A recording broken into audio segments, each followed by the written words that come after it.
Bumuo ng Special Committee on Maritime and Admiralty Zones ang Senado sa unang pagkakataon. Ito ang komiting magtatalakay sa panukalang magtagda ng maritime zone sa Pilipinas. Pwede itong gawing basehan para sa bubuing updated na mapa ng Pilipinas kung saan ipapakita ang ating Exclusive Economic Zone o EEZ.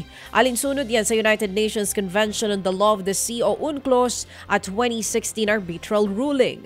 Tugon ito ng Pilipinas sa 10-Line 2023 Standard Map ng China kung saan pasok sa inaangkin ng Beijing ang West Philippine Sea. Naniniwala ang mga senador na sa ganitong paraan, mas mapoprotektahan ang mga sakop ng Exclusive Economic Zone ng bansa. Iginiit din ng ilang eksperto na ngayon ang tamang panahon sa pagtakda ng maritime zones lalo't sunod-sunod ang pangaharas ng China. Kung hindi natin alam ang boundary at hindi natin alam ang batas within that boundary, ano ang ipagtatanggol natin?